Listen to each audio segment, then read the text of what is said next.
Thank you for being here. Welcome to the Children's Caucus of the California Democratic Party. We are a constituent piece of the California Democratic Party, which is made up of delegates. Anyone and everyone is welcome to our meetings. They are free of charge if you're a registered Democrat.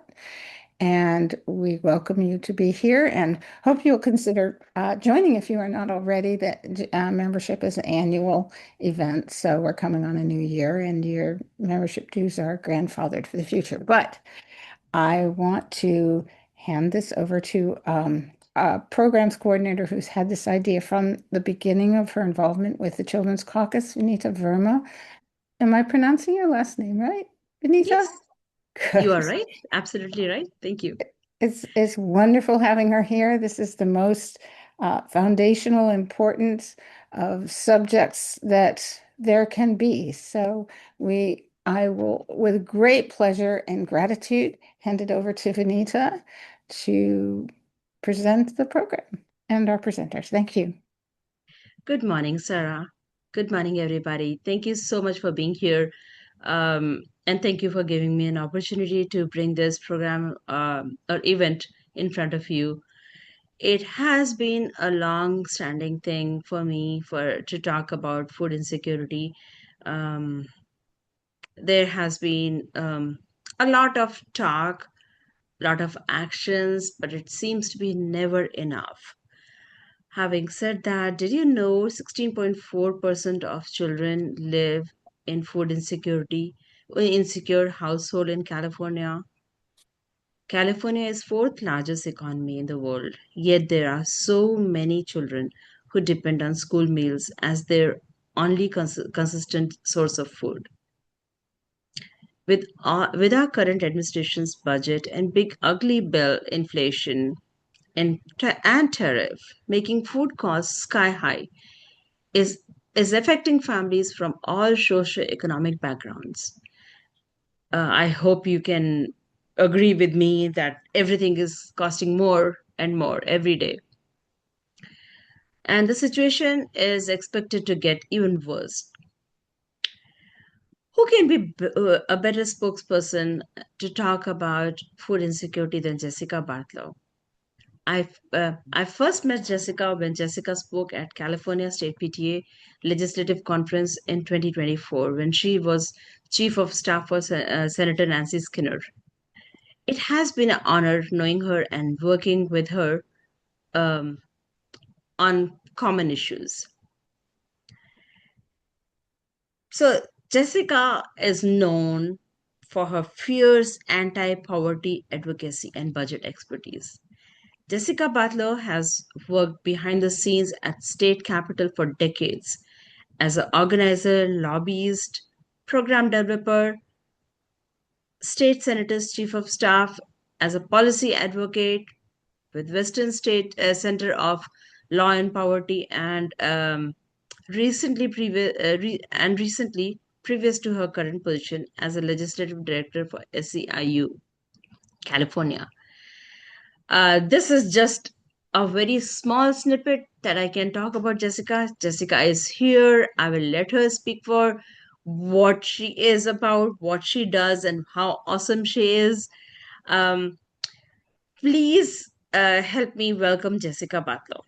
Thank you, Jessica, for being here. Thank you so much, Vanita, for your for working with me over the years and for your friendship and your encouragement. I appreciate the opportunity to be here today. Um, just on the heels of one of the most cruel pieces of legislation that children in our country have experienced, and that's what some people call the big bad bill. I call it HR1 because I don't think it deserves a name. I wanted to share with you, I'm going to talk a little bit about what that bill does. But before I do that, Vanita encouraged me to to share with you a little bit about my experience and how my own lived experience brings me to this work and my life path of fighting against hunger and poverty. Where I'm at right now, just to say at SEIU California, I want to make sure people know that we represent the service workers that provide eligibility for the SNAP program. We serve food. Our members serve food at schools in the Universal School Meal Program across the country, or across the state and the country. Our members also accept EBT benefits at the restaurant meal program for people who are homeless, elderly, or disabled in California through the fast food workforce. We are food service workers. We are anti-hunger workers at SEIU, and it's just the latest chapter of where I get to be to fight against one of the cruelest things we see in America, child hunger. So I'm going to start by sharing with you some writing that I've done recently. A friend of mine, Sasha Abramsky, a well-known author from California, he wrote The American Way of Poverty. He recently came out with a new book. I hope you'll look him up, that he's launching on the 20th of January. The date is not coincidental. And he encouraged me to write down some of the things that I've experienced as a child and its connection to my work throughout my life. So here I go. And this is the first time that I've shared this with anybody, so you're the inaugural ship here. It's called I Would Still Choose the Box on the Front Porch. It was a winter day, and my sister and I were home from school. I was a freshman that year in high school, and my sister in her sophomore year. And we would later learn that this was the last full year that my sister would be in high school. It was during Christmas break. I was 14. My dad was home too. He was always home. For several years, he lived 24/7 on the green floral couch that backed up to the wall and the stairs of our narrow living room. The couch faced the outside wall, and on the other side was our front porch. It was a wraparound porch, which was probably quite lovely at one time, but became dangerous with missing pieces of wood and peeling paint by the time we lived there. I was coming back from the playground at the elementary school across the street, where I had been spending some time teaching our dog Bowser to climb a ladder and go down the slide. When I got to the front porch, I noticed a box. It was like a produce box, but it had no lid or folding flaps on the top. It had about 12 cans of food, some bags of green peas, rice and beans, a bag of pasta, a jar of pasta sauce. And on the top were a couple of presents, wrapped simply in a Christmas wrapping, but no names were written on top. I brought it in, and as soon as I did, my dad hollered, "What the hell is that?" That's how he always talked. He spoke loudly and accusatorily. Always, "I don't know," I said. Of course I knew what it was. It was a box. It had food in it. It had Christmas presents. But my dad wasn't asking that. He was asking where it came from and how I got it. So the question is what I answered. It was a box. It was just on our front porch. My sister, hearing all the ruckus, came out of her room. At the time, her room was right next to the living room. And she lived in that room until the next year when her boyfriend, who later became her first husband and her third husband, came to live with us. And then she moved upstairs. She asked, "What is that?" And I repeated, "I don't know. It was just a box on our front porch." I carried the box past my father through the room that was supposed to be the dining room, but was really more like a hallway because it didn't have a table or chairs or anything related to a dining room, and we never used it to eat. My father was fast behind me, and before I could even put the box down, my sister was reaching into it to inspect the contents. She found a can of olives and grabbed an opener. She was halfway through the contents of the can before my dad made it to the room. "Are you going to eat all the fucking food and not share it with anyone?" he bellowed. I tried to show him that there were other cans of food in the box, but he already hit the roof. He went after my sister. I can't remember if she took the olives with her when she ran out of the kitchen and into the laundry room that connected to the bathroom that connected to her room. I stayed in the kitchen, but stopped midway through opening a can of green beans. My sister screamed, "No," as she ran. My dad yelled, "Get the fuck back here," as he ran after her. and the can of olives. Their feet hit the floor, their hands hit the walls, the doors slamming, opening until they were back full circle again in the kitchen.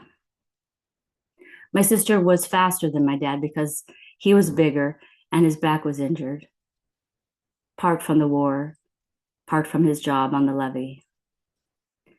She got back to the kitchen before him and dialed my mom at work with the phone on the wall. The line picked up on the other side before my dad reached my sister again and began hitting her. After a minute or two of yelling and screaming for my dad to stop, he threatened to beat me too, and I ran from the room screaming and hid upstairs until things got quiet. As my sister recalls, she lost consciousness. My dad had choked her with the phone cord. The sudden end to my sister's screaming scared me, and I peeked my head down the stairs, but I couldn't hear anything except for my father banging around in the kitchen.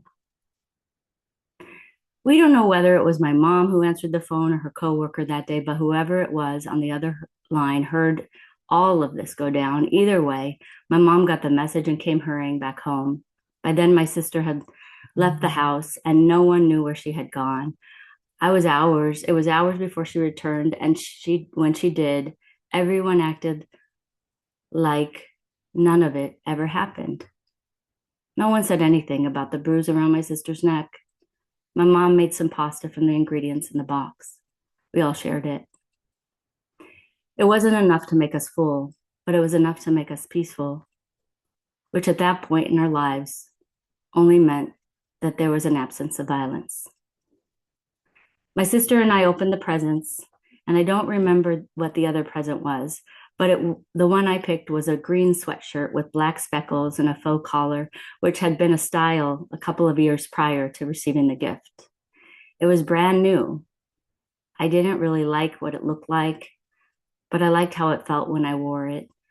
Not only did I appreciate the fresh, unwashed, and unworn plush and how it felt against my skin, I also liked the idea of wearing something that someone had given me anonymously because they knew that, like food, we needed it. I used to wear the sweatshirt around and wonder if there was a person who left the box would see me and whether or not they would recognize the present and knew that me wearing it was my private way of thanking them. Whomever left the box will never know the harm that came to my sister that day as a result. My bet is that the possibility of anything but good coming from their charity would have never crossed their minds. If it had, maybe they wouldn't have left it. And that would have been, in my opinion, a bad outcome. I hated that day.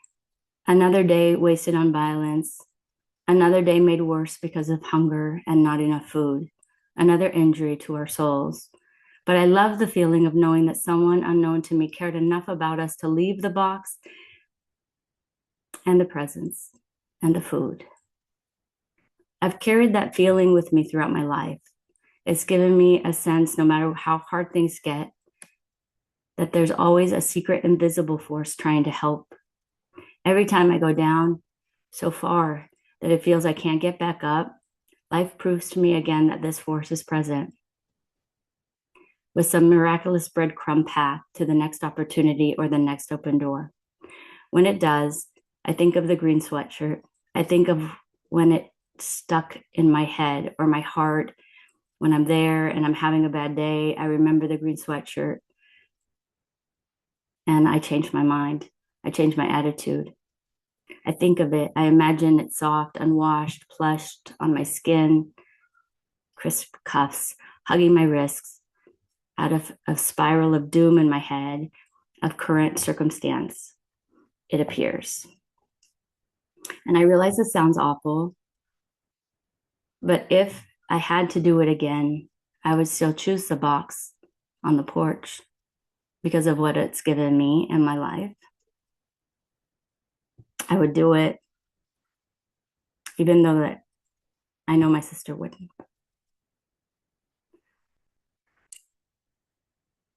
I want to share that with you because it's it's a piece of my story that happened when I was 14. Why this age? Because 14 is the year of age that the big bad bill, HR 1, will end food benefits for parents if they're not working 30 hours a week. That bill changed the time limit and the work requirement for the food stamp program, which is now called SNAP nationally. It's called CalFresh in California. And it did so for the first time ever, putting a work requirement on parents, a time limit of aid on parents with children in their house. And when it did that, it didn't change the name of the rule. The rule is called the able-bodied adult without dependent. So the bill takes away food from able-bodied adults without dependents, which includes children 14, 15, 16, 17-year-olds. It makes them invisible. It pretends they're not children. It aligns with the same policies that we see across the country that are now ending child bans on dangerous labor. It aligns itself with the cruelty of the executive order that proposes to take away birthright citizenship from children. It makes them invisible. It takes away their humanity.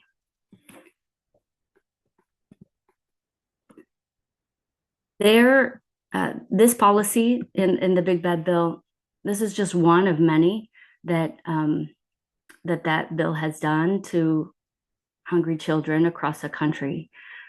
But that one in particular speaks to me because of how harmful hunger was for me at that age and many different ages. But as a 14-year-old, I saw violence increase in my home because of the severe amount of hunger. And one more thing about that bill, it also takes away food from children of veterans. For a long time, we fought to prevent veterans from being subject to the rule at all, the ABOD time limit. And we won. In the last Farm Bill in 2023, they exempted veterans from those work requirements because they understood that veterans had already given to their country and had a lot of barriers to work and unique barriers to work. This bill not only reinstated those sanctions for veterans, they newly expanded them to families with children. Veteran families of children, like the one where I grew up in, are now subject to this food cut. They will experience hunger. They will be demoralized. There will be more violence. Hunger alone is violent. It attacks your body. It attacks your spirit. It attacks your future. And that's not just me. The science says that even one experience of hunger, a prolonged period of hunger for a child, can forever impact their life outcomes. And in fact, academics can track the health data of adults in their 40s and 50s and see who experienced child hunger. So what can we do about it? Well, I hope you also got from the story I shared with you that even little things like a box of food anonymously left on a porch can give somebody the strength throughout their lifetime to persevere. And I know a lot of you here in the caucus, you're here because you want to make a difference.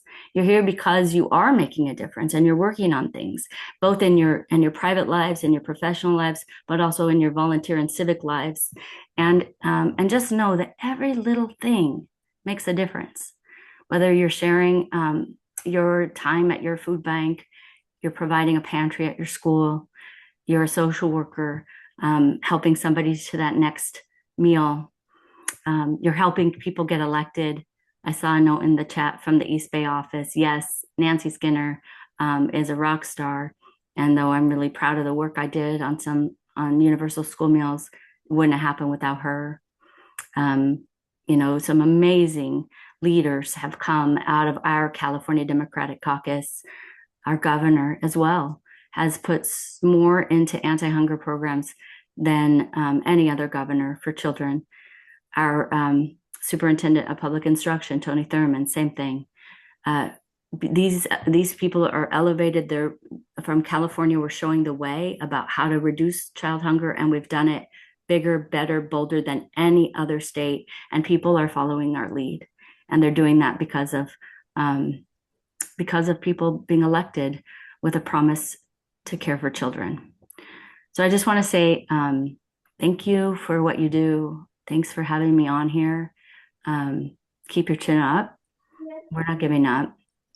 I'm hoping that Vinita or Sarah or another can put the link in the chat. The Food Research and Action Center has a quick 10 steps of things you can do to help reverse the hunger harm of HR1. And I hope you'll join the organization in signing on to those efforts. And I think what we're going to do, I'll pass it back to Vinita for the program. I'll stay on in case there is conversation people want to have at the end of the program. Thank you so much. Thank you so much, Jessica. I cannot thank you enough for being here. I don't have enough words. Every time I hear your story, or a story from anybody who has a similar experience, my eyes are wet, and it's very, very hard for me to move on, but move forward. It's really hard. Hunger is real. Hunger is very much real. I have seen people suffer because of hunger, and hunger it doesn't come alone. As you mentioned, it comes with a group of other issues, and that, and I think when we are talking about our communities, our society, our culture, everything that is there affects hunger, and hunger affects everything else. It affects how we live our life. It affects how we work in our communities. A person who is going hungry will not put priority over anything but feeding their family. Having said that, I think it's our next speaker will bring further perspective home to talk about how hunger and fight against hunger has guided her journey and her advocacy. So please welcome Susie. Susie is a policy director at the nonprofit Housing for Human Rights, fighting for rent control, new housing, and adaptive reuse, plus prefabricated modular buildings for unhoused. Previously unhoused herself, in 2016, she drafted California's Housing First Initiative, AB 1380, represented voters as Bernie Sanders delegate, and was subsequently elected to the DNC, where she founded and continues to this day chairing the DNC Poverty Council. Thank you so much, Susie. Great. Thank you, everyone. I want to thank the Children's Caucus so much for inviting me to speak, and also to Jessica. She is one of our board members for the DNC Poverty Council, and we are so lucky to have her. And I met her originally when she worked with Western Center on Law and Poverty, and knew immediately like we were going to hit it off. I guess I'll start with the fact that I am Irish, and I wrote an op-ed recently about the SNAP benefit cuts And I started with the story about my own family, where my third time's great grandfather, who was living in Ireland during the Great Hunger, actually starved to death. I guess our family couldn't get enough money together to take any kind of transportation over to the United States. And after he died, his mom and dad and his wife and children came over, well, took a boat over to the United States. And my fourth time's great grandmother, Sarah, died on that boat trying to escape starvation. And that was something that I didn't even know until last year because my family just never talked about it. But when I was younger, I think most people know, if you've heard my story, that my family was homeless several times when I was growing up. And there were like at least 3 times in my life that I thought I was going to starve to death. And it didn't mean that there wasn't an there wasn't food in the house I didn't like. It meant there was no food in the house. There was nothing. And it's, I think about children who go through this, and it's very heart-wrenching. And I grew up in a very loving home. My mom was a professional. She was a single mom with 5 kids, and she got very sick. She ended up getting cancer. And it just left us, she couldn't work, and it just left us without money. It's just that simple. And so I remember, like, I've tried to think about how my family coped with this. It was very hard for us. And I just remember like sitting in front of the TV set on a Saturday morning and there was no food at all. And I was watching Josie and the Pussycats, right? And don't ever underestimate like the power of television. Sorry. For people who are going through really hard times. Because I like love that cartoon to this day, for giving us some kind of, and even television shows are giving us any type of outlet to distract us from that hunger. And I think that day, like later that day, I didn't know it, but we were going over to my grandmother's house.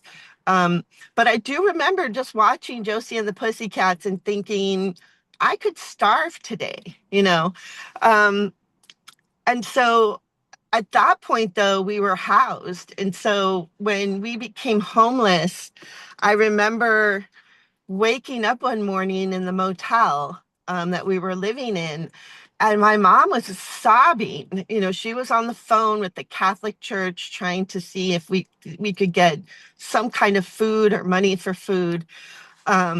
And it was really disheartening. And it was, I just remember my mom being this very strong woman. And this had really just brought her to the point where, she was at her wit's end on how she was going to feed her 5 kids. And then eventually we got onto what was food stamps back then. And things got a little better. And then she got better. Her health was never great after she had cancer, but she got better and my family did better.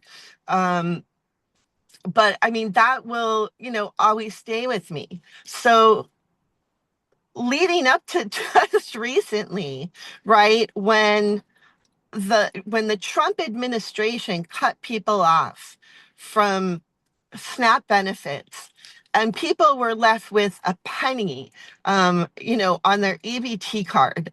And what that looks like. And to see like the food lines at the food banks double to the point where they were just running out of food. And if you were at the back of the line, you were turned away. And if you know how food banks work, they're not open every single day. There's specific days that they're open. So if you get turned away from a food bank, you have to go and find another food bank that's open either that day, later in the day, which is very hard, or you have to go running around, and try to find the next closest one that might be open the next day. Okay, so it's so extreme to cut people off from SNAP benefits. And I just want to say, this is really the defining point between Republicans and Democrats, right? That we had 26 states go to the courts and say, we want the SNAP benefits funded. You cannot cut people off from their food. And the lower court agreed with those 26 states, including California.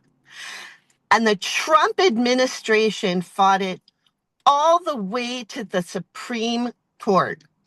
And I just want to say this because I want you to understand what these 26 states did, all run by Democratic governors.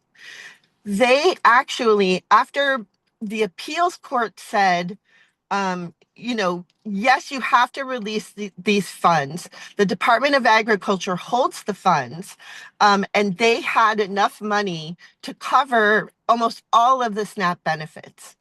So once the lower court said that, knowing that the Trump administration would appeal to the Supreme Court in this small little window of time, there were workers who stayed up all night downloading that money from the federal government, which is Department of Agriculture, because the last say of the appeals court was to release the money. These staff members stayed up all night getting that money to SNAP recipients. And we checked with all of our folks, like I think that morning, there were still a number of people who hadn't had it, but by that afternoon, including some of my family members, had their full SNAP benefits in because these governors and their staff actually did the right thing. So after they do that, and after the Supreme Court basically, says that the federal government doesn't have to release the SNAP benefits, the Trump administration then tells these states that they have to give the money back, which of course these states did not do. And then, a week or week and a half later, the federal government reopened. So to me, this is the defining difference between Republicans and Democrats. This is the reason why a lot of people are Democrats, because we are not cruel that way. And now that I've said that, I will tell you, Democrats are not doing enough. Okay. SNAP benefits should not run out for people after 2 to 3 weeks. Okay, because we have people who are on SNAP benefits who still have to utilize these food banks because it's not enough money for them to buy groceries all month, right? So we have to do a better job.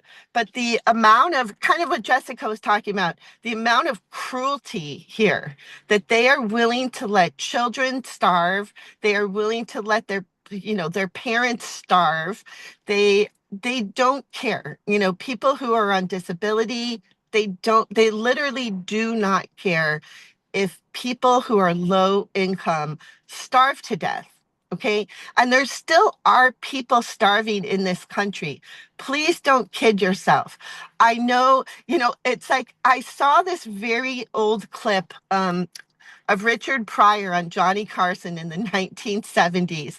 And there was a woman who was next to him who was talking about how people in the United States don't starve to death. And I think that it was just as crazy to say it back then or to say it today as it was back then. There are people starving. I have done outreach on Skid Row to people who are homeless who did not have food. When I handed them, this lunch bag full of food, they literally ripped it open and just dug right into the sandwich. So, I mean, we really have to stop kidding ourselves.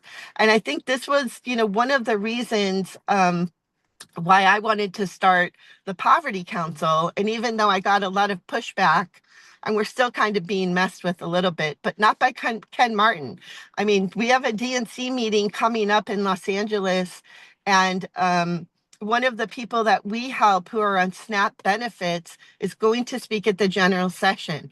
I've never been able to make that happen at the DNC. You know, we recommended people for the convention. I've recommended people for general session before, but at this meeting, we are actually going to have one of the SNAP recipients who ended up with 1 penny on his EBT card to buy food is going to be speaking. So I just think, you know, I mean, you guys hear me talk about these issues ad nauseum, but I think Democrats have to do better. But I am so proud to be a Democrat and not part of this, you know, elitist, extremely cruel and terrible party that would put someone like Donald Trump in as president just to cut children off from SNAP benefits, and really everyone else, you know. Really, you know, their parents or loved ones or people who are disabled and desperately need this money for food. Our food banks, our nonprofits, they can't they can't fill the gap ever of SNAP benefits. So when that goes away, you have to understand that people are literally going hungry every single day without access to food.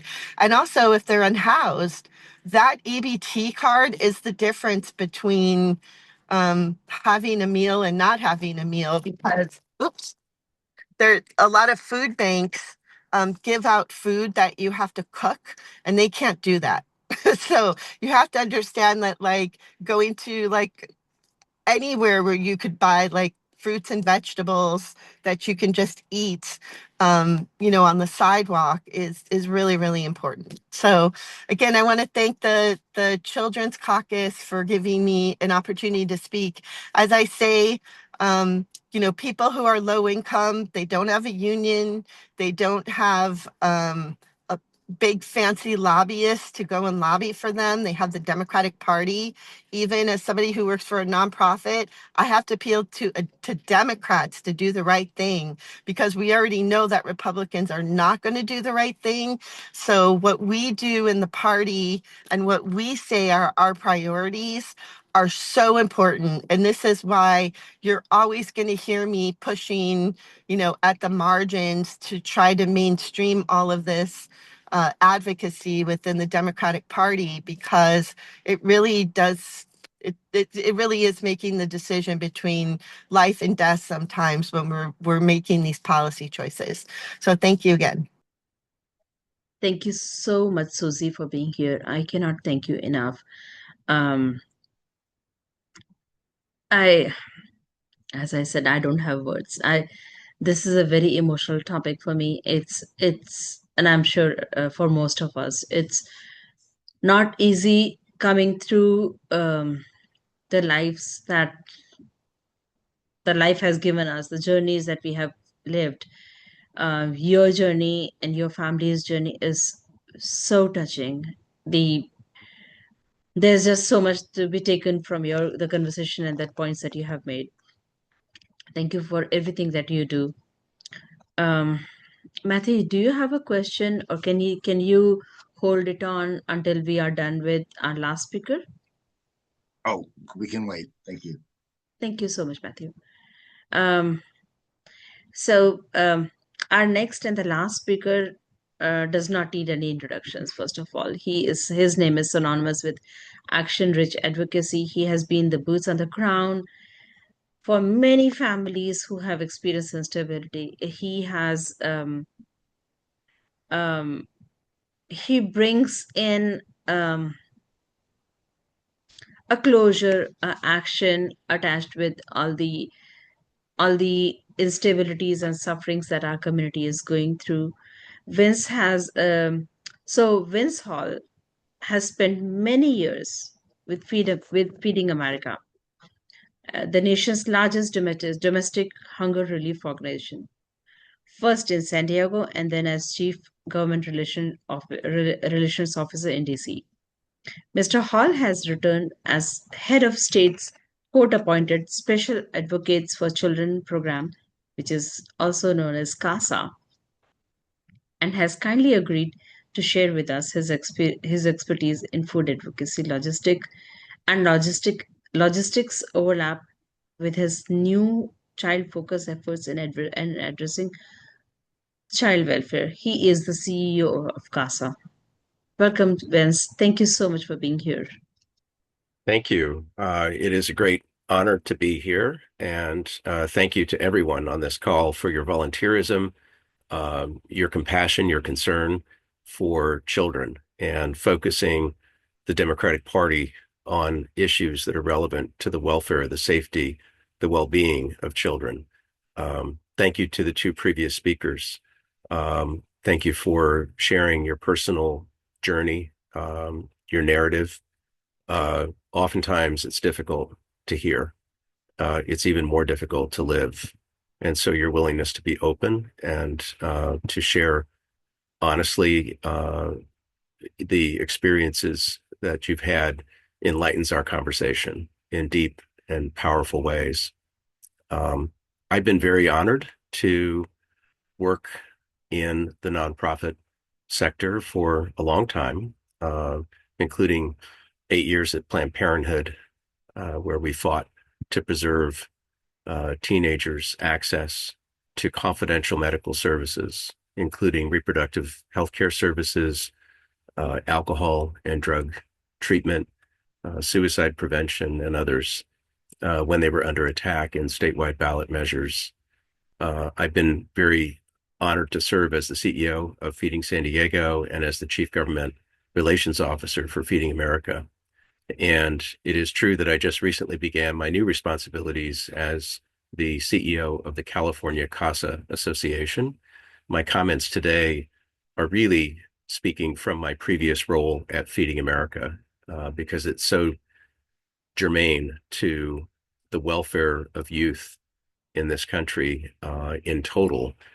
I will say that the recently enacted legislation, H.R. 1, in addition to stripping away cruelly and without purpose the exemption from work requirements for veterans, also stripped away the exemption for unhoused people, and it stripped away a specific exemption for young adults transitioning out of the foster care system. And I don't have to tell the members of this caucus how challenging and difficult the foster care system is for children and teens to tolerate, to thrive in, and to emerge successfully positioned for adulthood.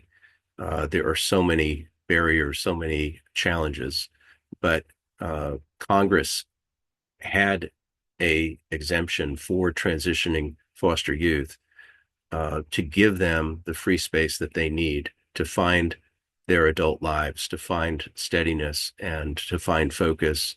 And that was stripped away in the bill.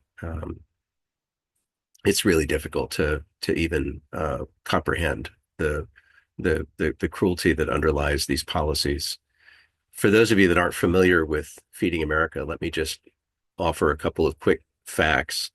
It is a national network of food banks, 42 of which are here in California, but there are over 200 nationwide. The 42 food banks in California are represented by the California Association of Food Banks. They all do advocacy work.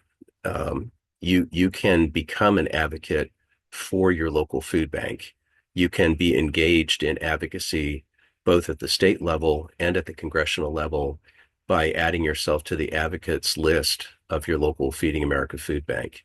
I'm going to post a link in the chat, which I would encourage you to consider accessing if you decide that you want to become involved in the issue. You can be an advocate through the California Association of Food Banks, but you can also use this website to find your local food bank. And I would encourage you to do that. I would encourage you to be in partnership with your local Feeding America food bank, because what the prior speaker said is absolutely true. That is that the charitable food system cannot solve hunger in the United States. We can't food bank our way out of hunger. To give you one data point, for every meal that is provided by all the nation's food banks combined, the SNAP program provides 9. When you add in all the other federal nutrition programs like school breakfast, school lunch, after school meals, summer food service program, and more, that ratio grows to almost 20 to 1. And so the scale and the impact of federal nutrition programs on solving hunger in the country is absolutely enormous. The benefits that are yielded from those investments are also enormous because hunger is absolutely debilitating. Children cannot learn and thrive in school, cannot be physically fit. Seniors cannot enjoy their golden years with dignity. Working people can't be expected to thrive and perform on the job. People between jobs, instead of developing new skills and applying themselves to new job opportunities, find themselves in a daily struggle to have enough food to keep their families fed. So solving hunger is not only a compassionate and a humane thing to do, it is also in the national interest.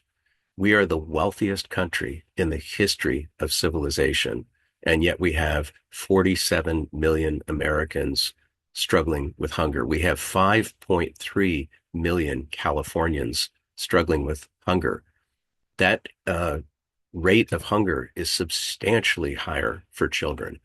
And so it is absolutely proper and appropriate that this caucus would be discussing the issue of food insecurity because children cannot solve any problem on their own. They need our help, and they cannot thrive in solutions to other problems until they are fed. Starting each day and ending each day on an empty stomach means that almost everything else that you wanted to achieve in that day becomes impossible. So there have been many comments made by the prior speakers about the bill that was signed into law on July 4th, and I concur and I agree with everything that was said.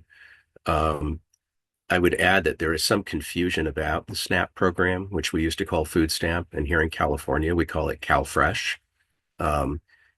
There are those who say that this law is going to reduce CalFresh benefits, and that is true. But it is also true that millions of people, including over 2 million children nationwide, are going to be removed from the SNAP program entirely. Effectively, their benefits go to zero because they are no longer eligible for the program. So that is a deeply disconcerting problem for all of us who care about the human condition. Food banks cannot pick up that slack. Before that bill was passed, before that bill was enacted into law, food banks were already stretched to the breaking point.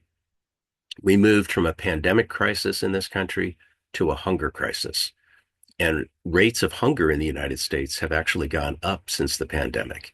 The interventions that were launched during the pandemic were highly successful at preventing a significant increase in food insecurity. But the withdrawal of those pandemic interventions, the policy changes that followed the end of the pandemic have been devastating. 40% of the people who came to food banks during the pandemic had never been to one before, and many of them can't leave. They have had to operationalize the food bank into their monthly budget equation so that they have enough money to pay for the extraordinary cost of rent in California, or to pay for utilities or education-related expenses. Food banks were never designed to be a permanent sustaining presence in a specific family's life. It was always meant to be supplemental emergency assistance for people to temporarily use to get them through hard times. As good as food banks are, and they are very impressive, very innovative, very resourceful, they simply cannot fill the vast void of service that is caused by the withdrawal of federal nutrition programs. We should be strengthening SNAP. We should be investing more in SNAP. We should be making it easier for people who are facing food insecurity to have access to the SNAP program. But in fact, more than half the people in the United States who are experiencing food insecurity aren't even eligible for the SNAP program. So we have so much work that we have to do to strengthen and improve SNAP. And we have to change policies both in Sacramento and in Washington. So your advocacy voice is needed now on this issue more than ever.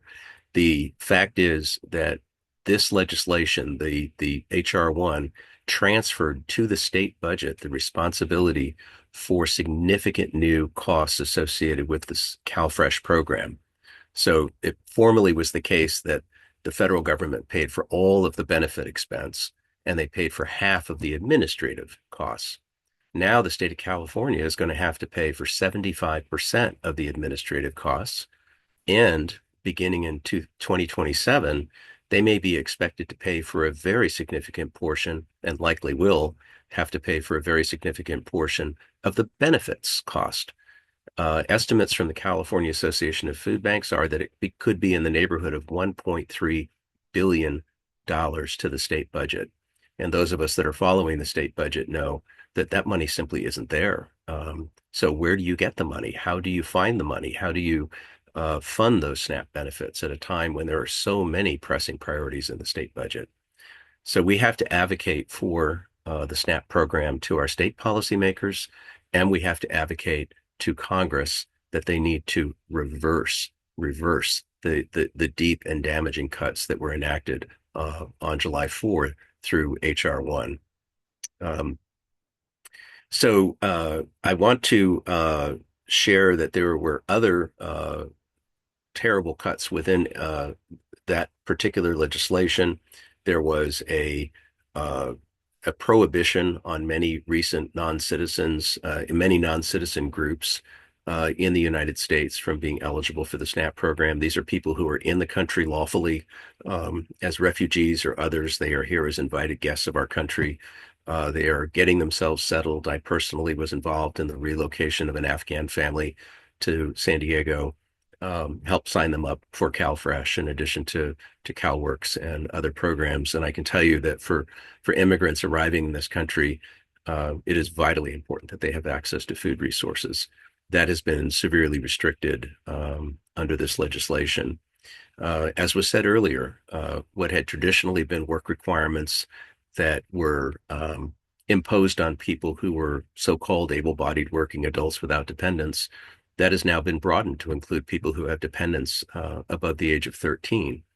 And if you go into communities and you talk to people experiencing hunger, and you talk to, a single parent who is holding down 2 jobs in an effort to try to feed her children, to expect her to be able to fulfill the paperwork requirements to prove income in a time of gig workers and unstable employment and varying hours and jobs, to be able to consistently prove that she's meeting the requirements of the program is absurd. We make it painfully difficult for people in poverty to access the programs that are designed and do lift them out of poverty.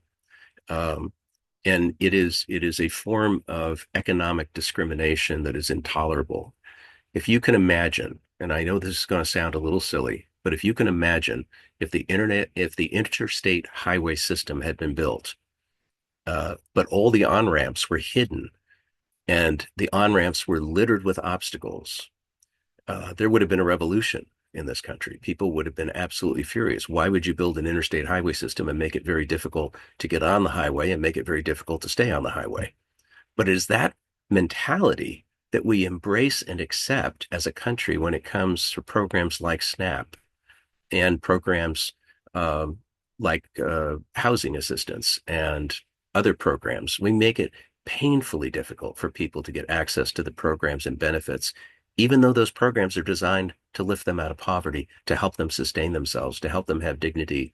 So there's a broader array of work that we need to focus on that involves not just making sure that benefits are adequate. And I appreciated the last speaker mentioning that SNAP benefits are not sufficient to carry people through an entire month. As a food banker, I frequently had to push additional food out in the last 10 days of each month because people who were on SNAP had 0 balances on their EBT cards and had children who still needed to be fed. And so we had to increase the food distributed from our food bank because of that. So benefit adequacy is very important, but benefit accessibility, the ease with which people can get in the program and stay in the program so long as they're qualified, is also very, very important. There is more to come from this administration. The July 4th HR 1 was moved through Congress under a so-called budget reconciliation process. And unfortunately, there is no limit on how many times they can use the budget reconciliation tool. And there are already discussions about embarking on yet another budget reconciliation tool. The reason that's significant is that unlike almost all other legislation that goes through Congress, budget reconciliation is not subject to the filibuster rule in the Senate. That is to say, you don't need Democratic votes. You don't need 60 votes to pass something through budget reconciliation.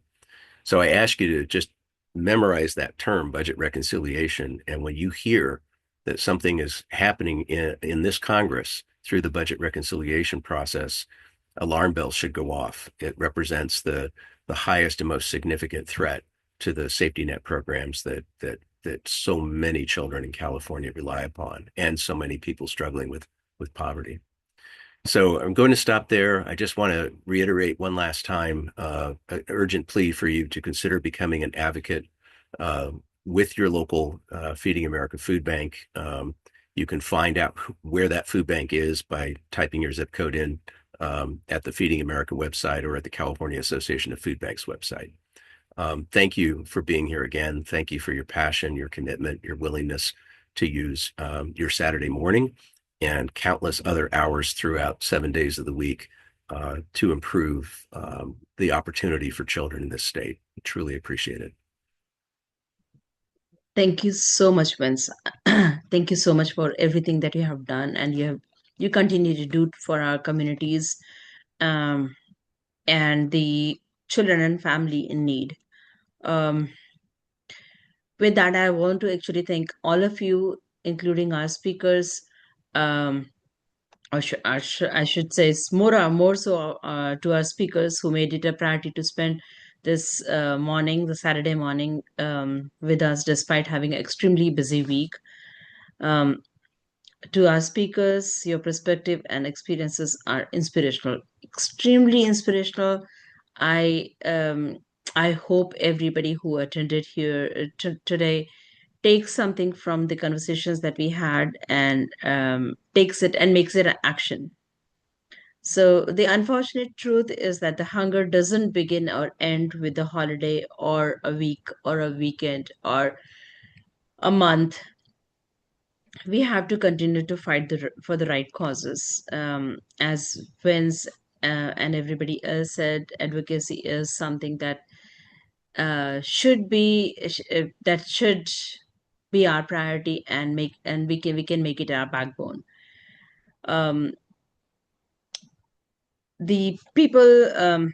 So I always say that we should be speaking for the people who cannot speak for themselves, who cannot be here in these communities and advocate for themselves. For all of us who are able, who fortunately have resources or avenues to advocate for the right things, whether it is food, whether it is for children, whether it is for families in need, whether it is endless things that we are going through in this with this administration. Speak, don't sit, do not use your voices, use your intellectual resources, use all your resources to do advocacy.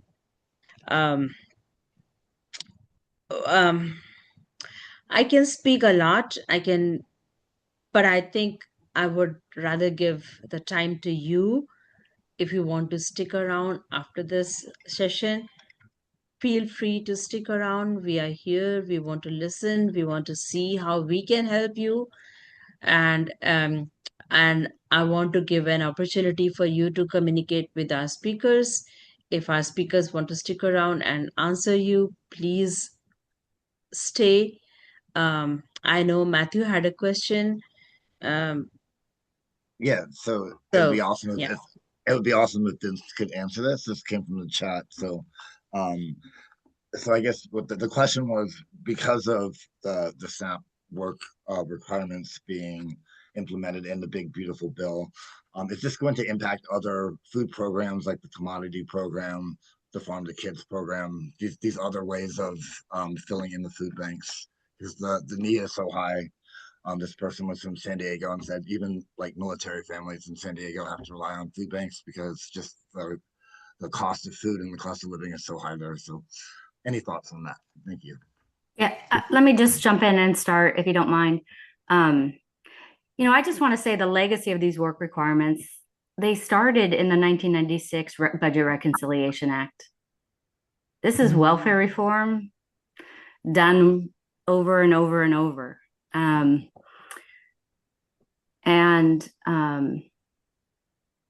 we fight them back, and they might return. But I want to make sure that to reinforce what Susie said, right, is that we have an obligation to not just call out the harm that this bill and the GOP and DC are doing with policy, but also to demand that our party doesn't do the same, doesn't buy into that, doesn't agree to sit on their hands when we have things to do. So I hope if you saw in the chat, there was a little sidebar. We can be mad at DC for a little while. They passed this bill, they have these cuts. At some point, we have to ask ourselves, is the state of California going to continue to protect the dollars of billionaires over trying to backfill the dollars that Vince talked about are being cut from our food programs here? So I wanted to start out with that. Now, to answer your question about these, will these new time limits, work requirements, immigrant policies, right? As Vince said, the program or the bill also kicks out legal permanent residents who are currently eligible for SNAP. It kicks them out. And I want to say one more thing about the work requirements because I didn't hear it, and that is that when they piloted this in Georgia, it actually cost more money to administer it because there's a lot of paperwork, and you were more likely to fall off the program when you were eligible to the work requirements. Why? Because we know that poor people who are working, 1, 2, 3 jobs. They're working many hours. They're exhausted. They're traveling long distances on public transportation without childcare, without support, without the basic needs that they have. And they're more likely to not be able to do this additional red tape to stay on the program. My family was one of those families. We were eligible for food stamps. We were eligible for school meals. We didn't know about them. We didn't apply for them, or we couldn't get the paperwork done. How insulting is that what we gave out billions of dollars to the corporate, the largest corporations, the wealthiest corporations, many of whom employ the people who are now subject to this work requirement and won't be able to complete the paperwork in order to get their food stamps. So it's just outrageous beyond. Will it impact the other programs? Absolutely. So one of the things the Republicans have lied about is that this new HR 1, they've said, won't impact school meals. And the truth of the matter, here in California, they won't. Why? Because we're one of 12 states that have passed and are implementing universal school meals, and that's for every kid, regardless of whether or not they were like my family and couldn't fill out that form, right? We are doing the right thing. It won't impact kids here necessarily. In other states that don't have universal programs, they tie SNAP eligibility to school meals so that the family who gets SNAP doesn't have to additionally apply for that school meal program. Some of those families will miss their school meal. And those kids will go without the food stamp program, and then they'll go without the school meal. And the fewer kids that participate in that free meal program, it undermines the economic health of that program as well. And as you heard Vince talk about, the food banks are already full. And if you haven't been one of those people that Susie talked about, right, when you're the last in line and you don't get the food, or if you haven't showed up at the food bank and they actually, or the pantry, and it was closed, that's the worst feeling. We used to go to our local pantry, and I'll never forget the day a whole 30 people were just standing outside silently staring at each other because none of us knew what to do, because the boxes weren't going to be distributed that day. The volunteer was sick. So we can't depend on these volunteer programs to serve or fill the gap. And what's worse is that these food banks are going to start having to ration, and they'll ration, I hope, based on, the neediest. It will leave working class folks behind, people who are just barely on the margins behind. Maybe they'll have to stop delivering food, stop reaching people who are homebound. They're going to have to make really hard decisions. And I actually worked at the Alameda County Community Food Bank and was the California Association of Food Banks' first policy and program director during the Great Recession. And I remember when we had to cut some of those bags down to 3 cans, just so everybody got one. It was horrible. And that's what's going to happen. And it's going to impact people at the margins the most. So thank you so much, Matthew, for pointing that out.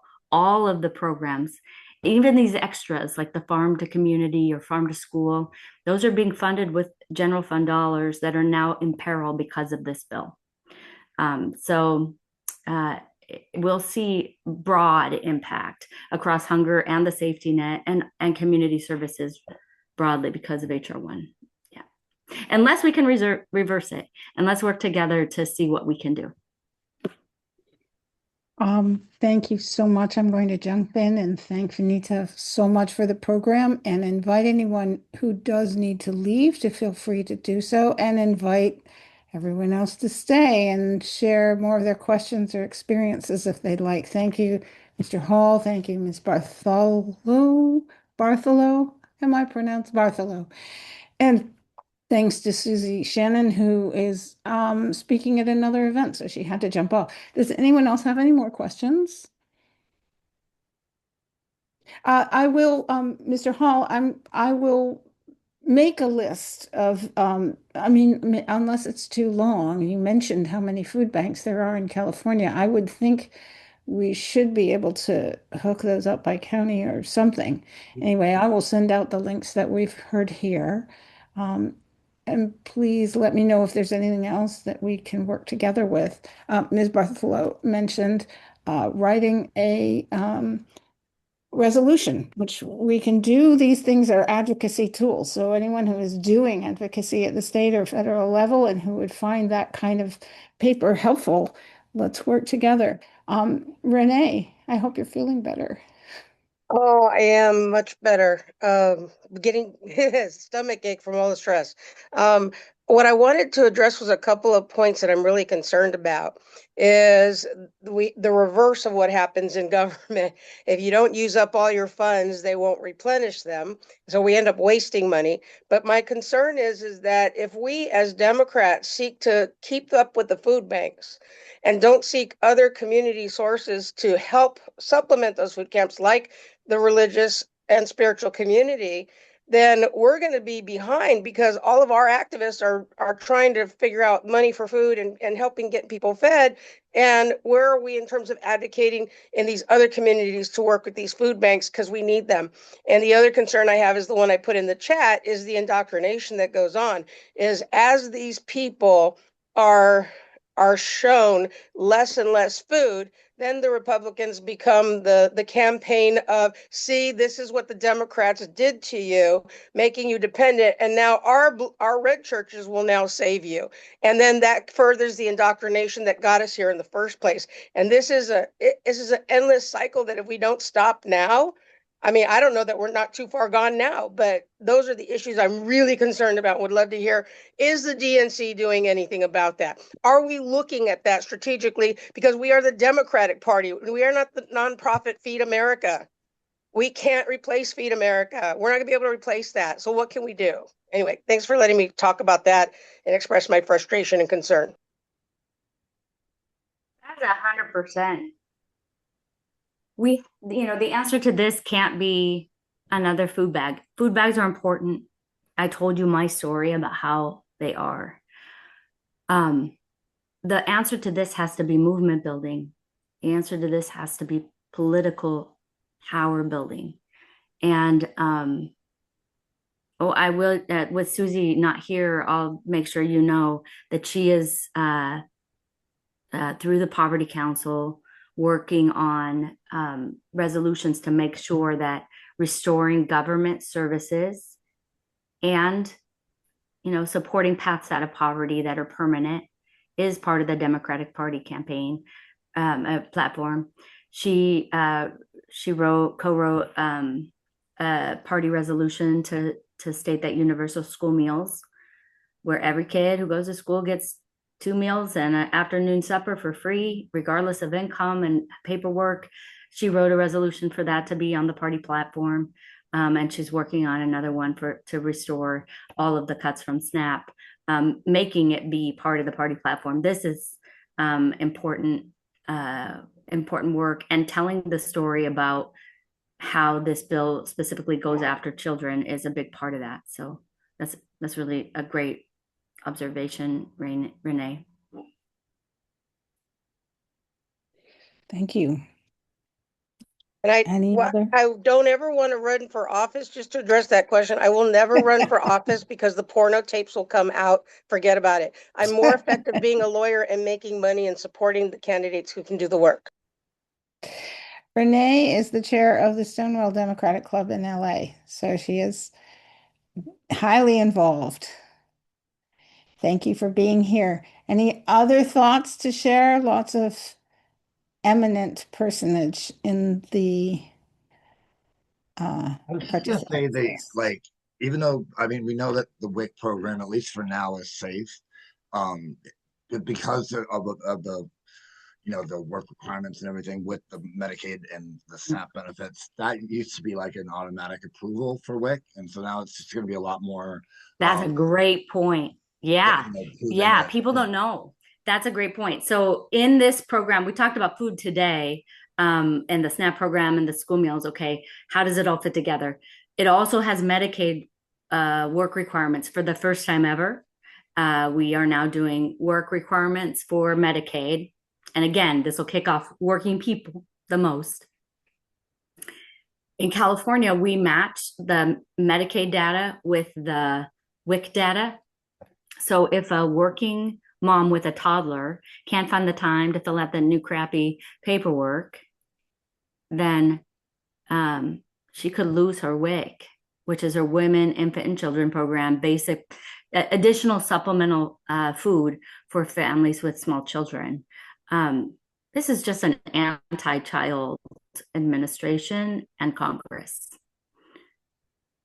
That's the same for pregnant women. And we know pregnant women and pregnant people, regardless of gender, have they have more discrimination against them, and they're likely to miss those hours of work either because of swollen feet or discrimination on work hours.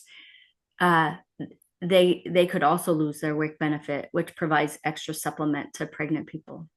So great point, Matthew.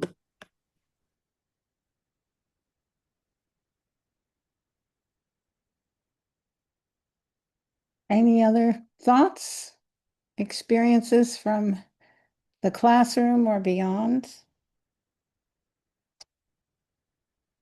No, I'm not seeing a lot of hands up, so I guess we will. Murtaza has his hand up. Murtaza, please. Sorry, I just heard you say that, so I could jump in. But I don't know much about this program. I came across it through social media. There's something called as an Eat Real certification program. It's connected to Stanford's nutrition research group. And it's trying to get, at a time when there's pricing pressure, I'm not sure this should be the focus, but just wanted to note it because it sounded interesting. Trying to get nutritious local food into schools, I think with the emphasis that there's a lot of meals that, our food supply in terms of food going to children is actually a significant percentage of the local food supply. And so if we can shift that to local and more nutritious, and that would be better for our children and our communities. So I'll put the website in the chat. I don't know much about it. I just saw one of the social media apps thought to show it to me, and then I found it was connected to Stanford, so I thought that it might be some credence to what they're doing. It's mainly a certification program to say that a school is buying local. Yeah. So Stanford's doing a lot on nutrition, hunger. They're doing some great research, as is Berkeley, on universal meal programs and the like. I'll say the state of California was kind of one of the first to create what's called a farm to school program. And the vision really was from Skinner's office and from the governor's office and the first partner's office was that first we expand the meals to everybody, and then we use the extra purchasing power of that to purchase higher quality foods, get rid of, and they put hundreds of millions of dollars. Kat Taylor's group, if you know her, she also helped to make this happen. Next Gen was a big part of this, along with the food banks and Western Center. Everybody fought to put these hundreds of millions of dollars through the budget to restore the kitchens of schools. Because even if you give produce to the kitchens, they can't cook it anymore. They replaced all their kitchens with heat warmers, where you get things in plastic from Chicago and not from California, and then you put them in the heater, probably all kinds of bad chemicals for the kids. So California was the first to start the farm to school program. The Biden administration put money in there too and gave grants to all the states. That has been repealed by the Trump administration, that those dollars federally are no longer available. We're still moving in that direction in California. I think there's another round that people are hoping to get of what they call the kitchen or kitchen improvement grants that would restore cooking facilities in the kitchen. And the vision here is work with the local farmer, get the food fresher.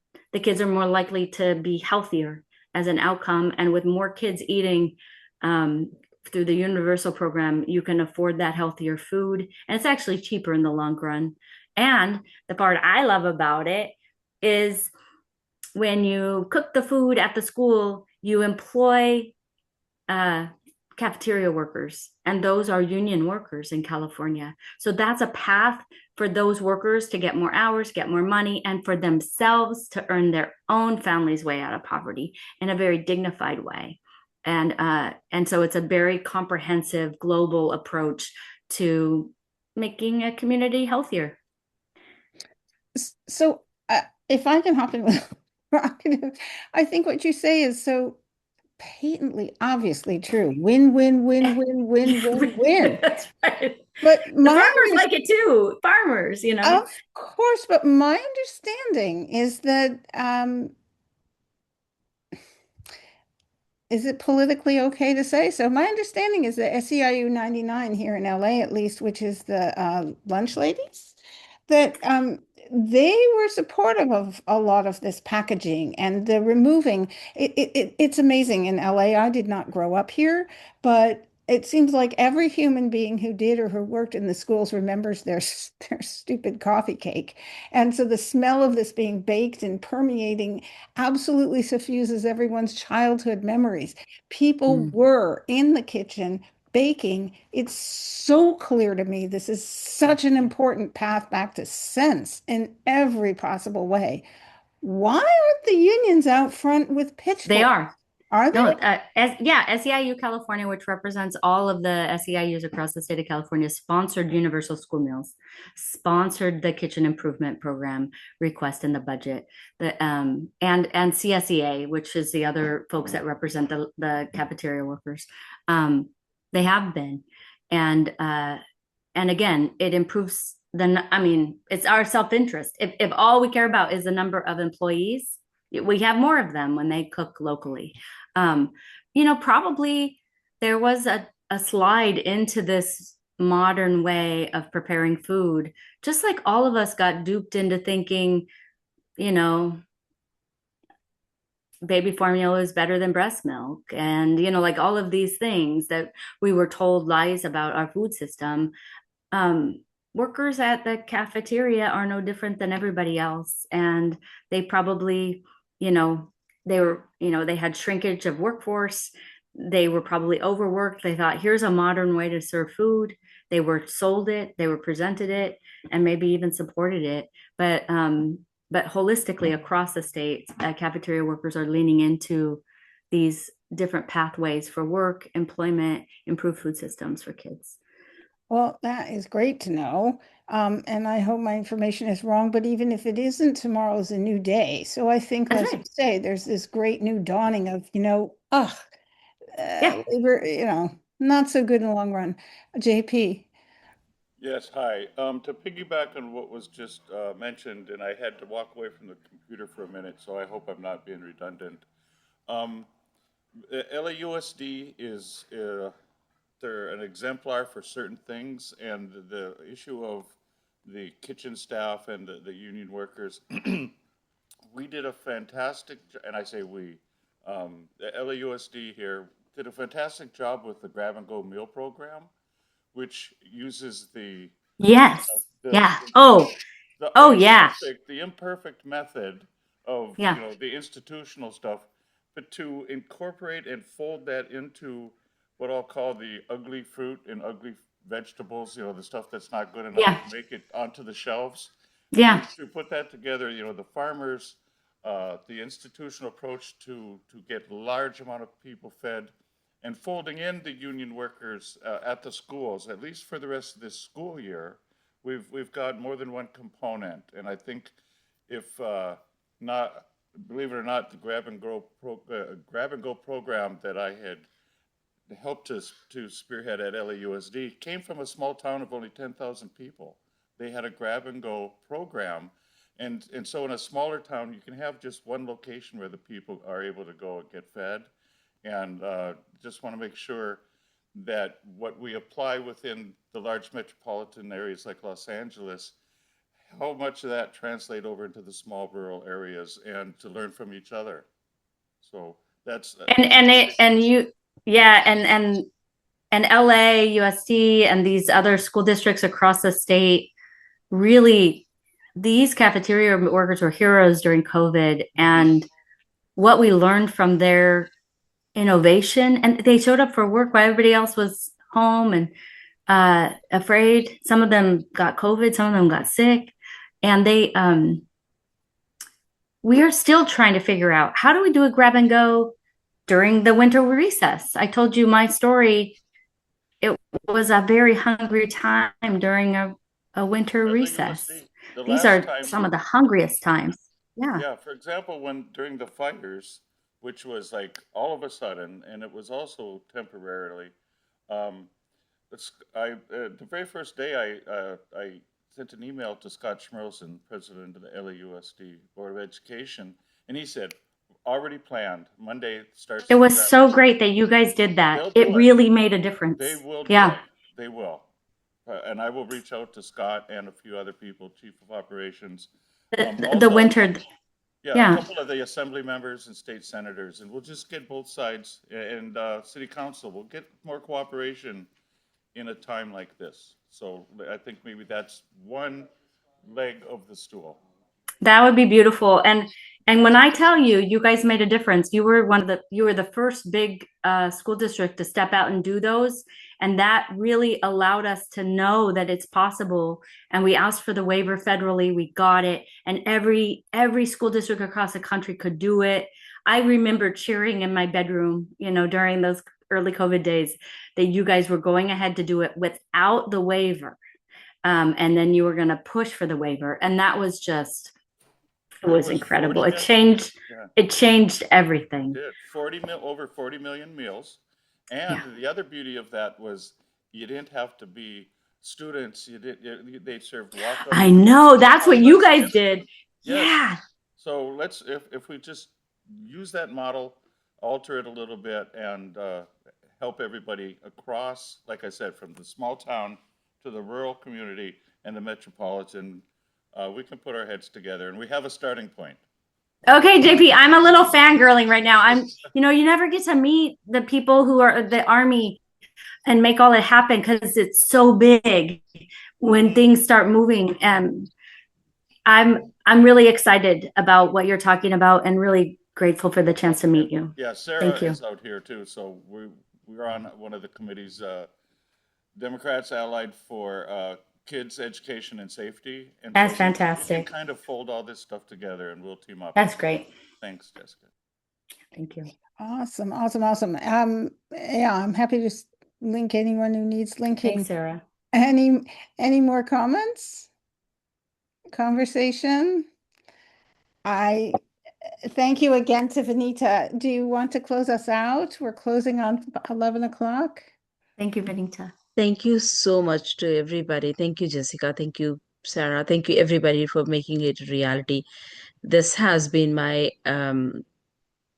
this issue has been very, very close to me, and I don't know where to begin. I don't know where to end. But thank you so much for being here. I hope we can start working towards.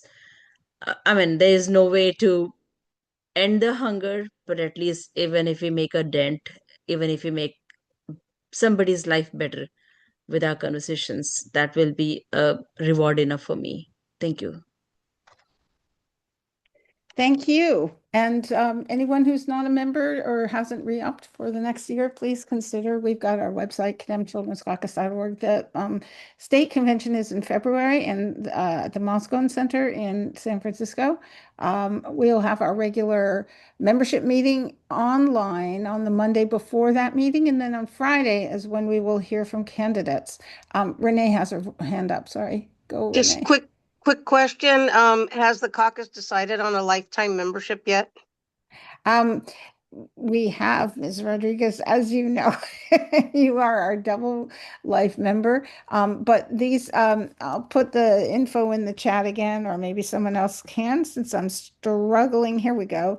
But if you go, if you go to the membership, join tinyurl.com/join Children's Caucus.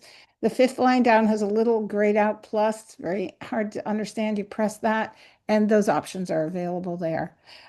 So thanks for that opportunity to grandstand on the matter. I'm